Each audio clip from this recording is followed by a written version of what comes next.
Welcome back to the show. Today, we got a Q&A for you. We have questions. You can submit your questions to flashconsulting.com/podcast. I'll put the links down below. Also, on LinkedIn, you can connect with me and just send me your questions via message. But yeah, we got 3 questions for you. It's going to be great. We're going to dive in and let's hop right into it. All right, the first question is, how do we handle tough clients?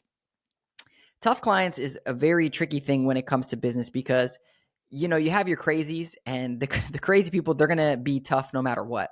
And you got to try to dodge those landmines. So the first thing that we do when we handle tough clients, we try not to have tough clients.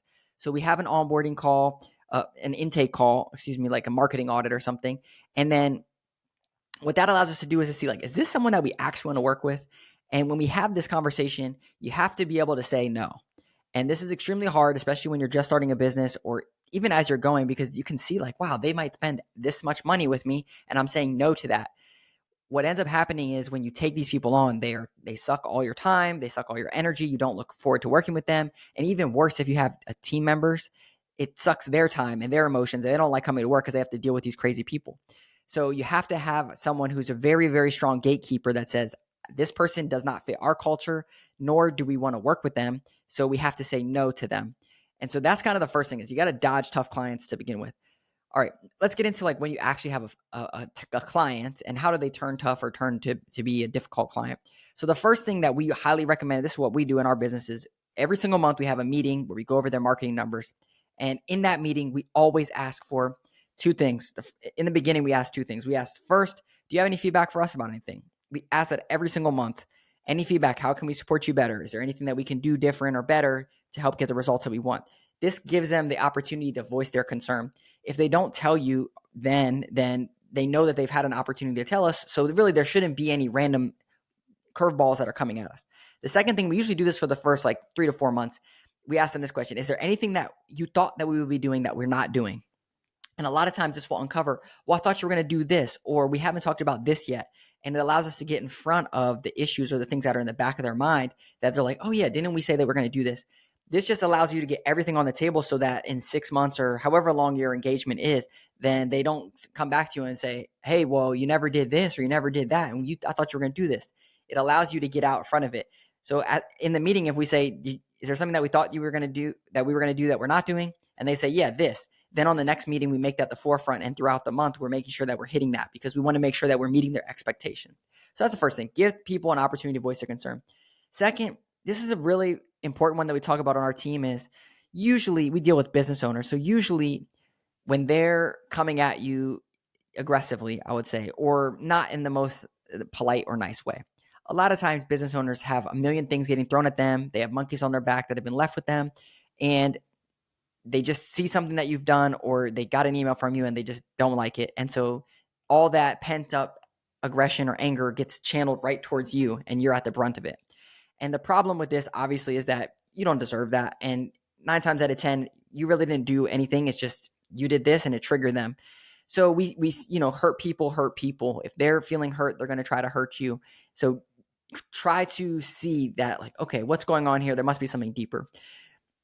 So try to filter that out. So if they're coming at you aggressively, then 9 times out of 10, it's not you, because if you've done that and you've given them the opportunity by asking them if you have feedback for you over and over and over again, they shouldn't come out of left field. Think about if you're an employee and you randomly have an annual review and you get all these random things coming at you. Well, you should have, monthly meetings with your team, with your boss, that should say like, hey, how's it going? And they should be giving you ongoing feedback so you don't have random curveballs coming at you.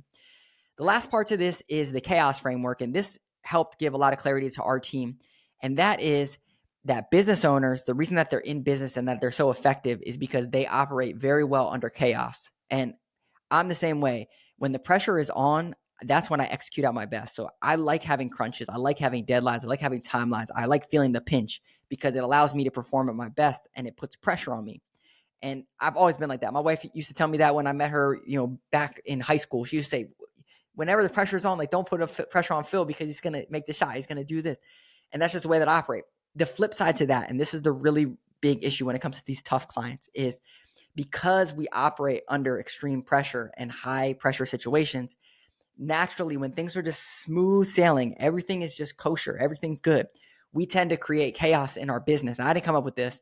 It was in a book that I read, but we tend to create chaos because we want chaos so that way we can operate at our highest peak level. So we go into our business and we talk to our employees, and the employees, they like, very job security, status quo, just like keep the thing going. And then the business owner just creates extreme chaos because they want to feel like they're operating at the pinnacle point. So they're creating chaos in their business.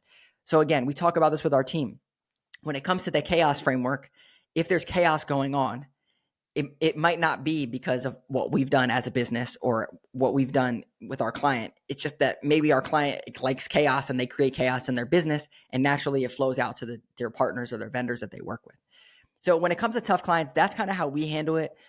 What we do, we're very, very organized, and we provide clear, extreme transparency.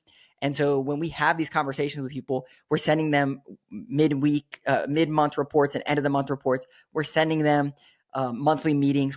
We have very good communication. So we have extreme transparency. So there should never be any curveballs. But when there are, we try to have these pillars, these stop gaps, because for our employees, they can get very overwhelming when you're just getting all this chaos and crazy things. So that's usually how we handle tough clients.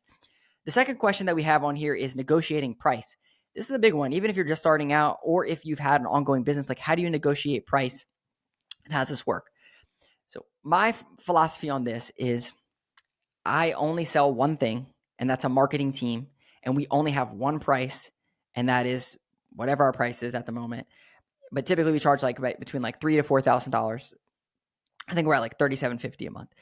And we truly believe that what we offer is an extremely great deal for businesses.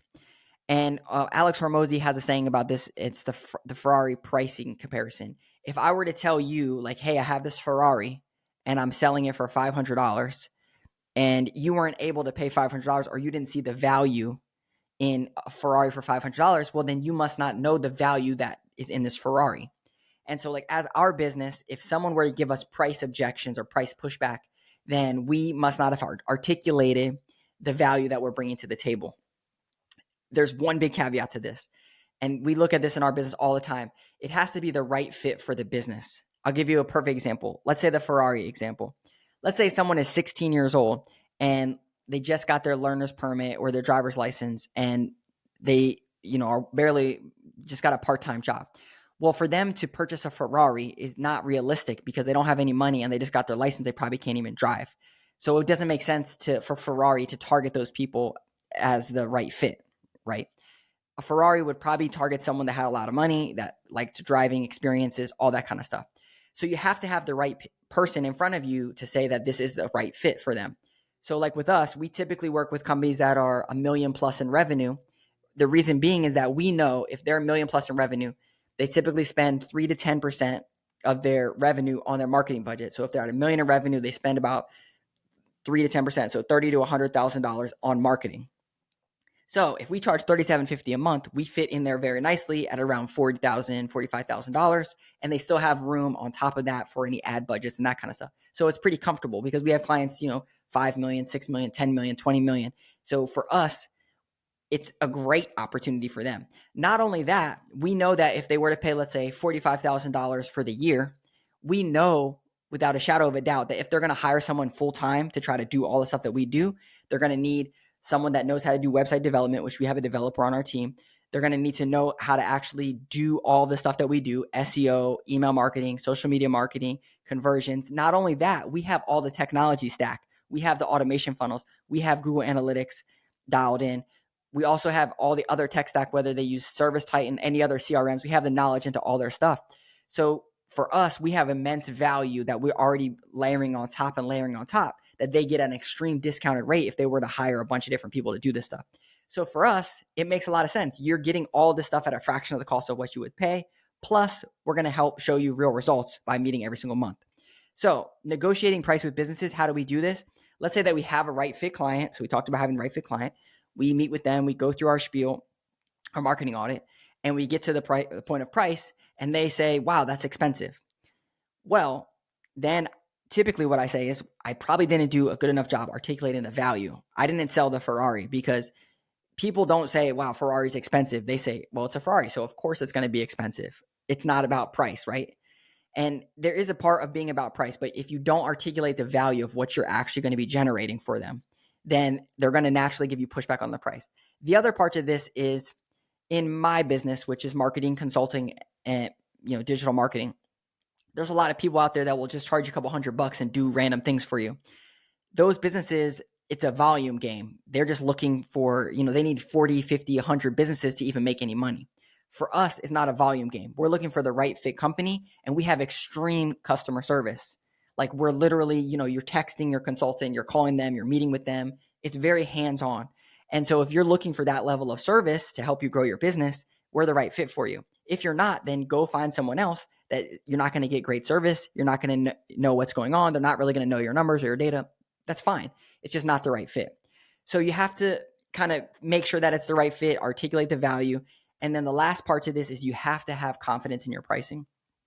I just laid out, right? I have extreme conviction that what we do drives results, and it also generates return for our customers. So I don't feel worried about telling people what the price is, because I think it's a great deal for them.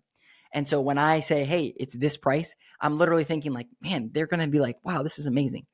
The other parts of this that I also spin it with, because it makes sense. Let's say it's let's just say $40,000 a year. That's basically hiring a $20 an hour employee. If you're going to hire a $20 an hour employee and you're going to get all of this expertise, all these people on our team doing all this stuff, all this tech stack, all this stuff, it's an amazing deal for people. It's just they have to see it that way. And so when we talk about negotiating price, we don't negotiate price. That is what we charge. We have people that pay more if they have multi-locations, if they're doing website builds, if they're running Google ads over, $10,000 or $20,000, we can charge more. But like, why would we ever discount our prices? Because what we do generates a lot of return, and we never have pushback on price. Very rarely do we have pushback on price. And you have to have the conviction that your price is the right price. All right. And then the last thing that we have on here is obstacles you face when dealing with people. And this is just general. I'm going to give you two. I'm going to give you when it comes to employees, obstacles. And also we're going to talk about business owners, who's our target market, but this could be customers. You could think about it that way too. So let's talk about employees. So the first thing is, when it comes to employees, is for us is creating win-win-win scenarios. Everyone wins. The business wins, flash. The employee wins. And also the customer or the business owner wins. Reason this is so important. We obviously, Flash has to win in some regards because we have to make money. We're a business. Like the business has to be around to be able to give jobs and help companies. So we have to make money. The second thing is employees. The employees cannot feel like they're getting taken advantage of. They have to feel like they have an opportunity to make a bunch of money, and they feel confident and happy with what they're making, and also the lifestyle that that's affording them. A lot of times if the company's making a ton of money and the employee's not making enough money, then they get vindictive and then they leave and they take they take your accounts and all this other stuff, and people just get really sloppy. So you have to create a win-win for the business and for the employee. And the last one is obviously the business owner or the customer has to win. If they weren't winning and there was no winning for them, well, why would they be a customer? Why would you have any customers? So you have to create win-win-win situations.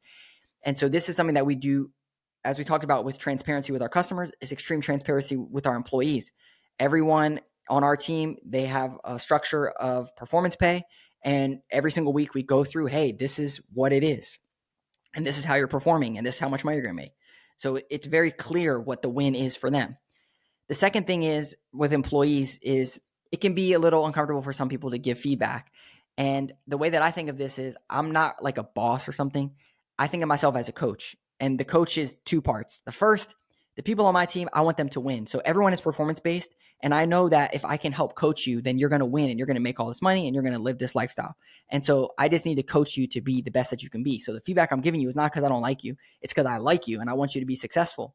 That's the first part. So coaching them to be the best version of themselves in like a, business perspective. That's the way I look at it. The second part to this is managing my investment. So as a business owner, I'm literally taking the money and I could invest it in the stock market and get 7% return, but I'm choosing to take that money and invest it into an employee to hopefully get returns as well. And I'm transparent with the employees. I tell them this, like, this is an investment for me. I'm risking, again, all this money to try to hire someone else. I'm not putting all the pressure on them that they have to, perform necessarily, but I'm basically telling them like, hey, I'm taking this money and it's me, Phil. I'm investing it in you because I believe in you and I want you to be successful, but this has to make sense. And so naturally, just like if you were to invest in real estate or in the stock market or in something else, you're going to be monitoring it and checking it probably like every week or month at least. And so that's how I think about employees, is that like it's my job as Phil, because I'm investing my money to help manage this asset so that way it's productive and fruitful. So that's how I think of when it comes to dealing with employees. Create the win-wins with them. Try to look at yourself as a coach, not a boss. Like, you want them to be the best version of themselves so that they can be successful. And also, you got to manage your own assets and whatever you're investing in your business. All right. As far as dealing with business owners, this is something that we talked about a little bit before, like handling tough clients. But what we found to work really good is showing results. So like sharing the wins with them. A lot of times business owners, there's a bunch of things, and even customers just in general, they don't know that you just crushed it on this thing, or they don't know that you did this great win. So we literally tell them like, hey, awesome job, keep it up. Here's a great win. So if you're not articulating the wins to your customers, then they might not know how great that you're doing. The second thing is just generally like treat people with respect. If you didn't want to be treated like that, then don't treat people like that. And in business, a lot of times you can think, oh, well, it's just like, dog eat dog world out there, or cutthroat. Like, I'm none of that. And most of the people that I work with are none of that. Like, the business owners that I work with, they're like very respectful people that want to treat people with respect, and they want to do a good job. They want to help their community. They want to employ people and give people jobs where they can be successful and raise their families and raise their kids and have a great family, put their kids to college, whatever. They're just generally like good neighbors, good people in the community, pillars of the community. That's the way that you should be treating people, because that's people that you're going to attract when you treat people with that. So treat people with respect. The last one, the third one, is being able to say no. And I mentioned this before, but when you're dealing with people, we've had people come to us, and like I said before, I believe that what we do is amazing. And a lot of times people will come to us that they're below the threshold of $1 million. And they'll say, yeah, I want to work with you. I heard you on this podcast, or I watched your YouTube video. Like, I need you in my business. And we have to say no to them. Like we talked about having the gatekeeper for our business up front. We can't ethically take someone on that we know it's going to be a pinch on their finances, because it's not going to be healthy for them. And also, it's not going to be the right fit. Like, we don't want people to put all their eggs in us and say like, it's either you or I'm going to go bankrupt or something. Like, no, that's not the right fit. We don't want to be a prayer. We want to be a part of a team that's going to be growing. So you have to be able to say no to people that are the wrong fit, and don't take people on, because you're going to get very uncomfortable situations if you take on the wrong fit people. And don't be desperate. So I hope that was helpful going through these Q&As. I like this kind of stuff. So please be sure to ask questions. I'll put the links down below. Submit your questions. It can be whatever, but these ones came up and I thought that they were pretty timely and could help a lot of people. So if you like content, like this, please leave us a review. It helps so much with the algorithms, and we'll see you in the next episode.